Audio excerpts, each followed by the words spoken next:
ভারতের বিজেপি সরকারের বিভিন্ন মুসলিম বিরোধী কর্মকাণ্ডের জন্য সারা বছর আলোচনায় থাকলেও এবার চমক দেখিয়েছেন 15 মুসলিম প্রার্থী। হিন্দু প্রধান দেশ ও বিজেপি সরকারের ইসলাম বিরোধী মনোভাবের কারণে নানানভাবে কোণঠাসা হয়ে থাকলেও এবার 15 আসন জিতে চমক দেখান এসব মুসলিম প্রার্থী।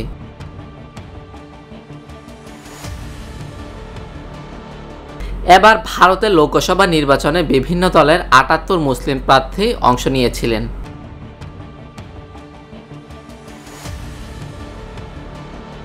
জয়ী 15 জন প্রার্থীর মধ্যে অন্যতম ভারতের সাবেক ক্রিকেট তারকা ইউসুফ পাঠান। তিনি অল ইন্ডিয়া তৃণমূল কংগ্রেসের প্রার্থী হিসেবে পশ্চিমবঙ্গ রাজ্যের বহরমপুর আসনের প্রার্থী হয়েছিলেন। এই আসনটি ইন্ডিয়ান ন্যাশনাল কংগ্রেসের প্রার্থী 6 বারের এমপি অধীর রঞ্জন চৌধুরীর ঘাঁটি হিসেবে পরিচিত ছিল। কিন্তু রাজনীতিতে নবাগত ইউসুফ পাঠান অভিজ্ঞ রাজনীতিক অধীর রঞ্জনকে 85,022 ভোটের ব্যবধানে পরাজিত করে তাক লাগিয়ে দিয়েছেন। উত্তরপ্রদেশের সাহারানপুর আসনে কংগ্রেসের ইমরান মাসুদ জয়ী হয়েছে। তিনি নিকটতম বিজেপি প্রার্থী রাঘব লখনপাল থেকে 64,542 ভোট বেশি পেয়েছেন।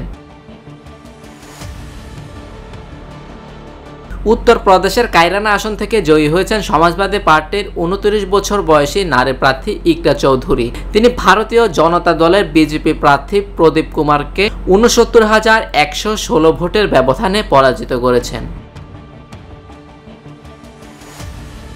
উত্তরপ্রদেশের গাজীপুর আসন থেকে জয়ী সমাজবাদী পার্টির আরেক প্রার্থী আফজাল আনসারি। প্রায় 5,40,000 ভোট পাওয়া আনসারি এর আগেও এই আসন থেকে লোকসভা সদস্য ছিলেন। অল ইন্ডিয়া মজলিসি ইত্তেহাদুল মুসলিমিন দলের নেতা আসাদুদ্দিন ওয়াইসি 3,38,000-এরও বেশি ভোটের ব্যবধানে জয়ী হয়েছেন। মাধবীলতা কম্পেল্লার বিপক্ষে তার হায়দ্রাবাদের আসন ধরে রেখেছেন।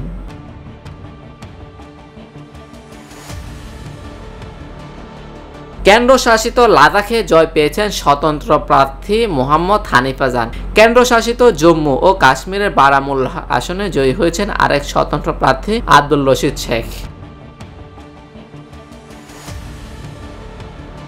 জম্মু ও কাশ্মীরের অনন্তনাগ রাজৌরি আসনে জয়ী হয়েছেন ন্যাশনাল কনফারেন্সের প্রার্থী মিয়া আলতাফ আহমেদ।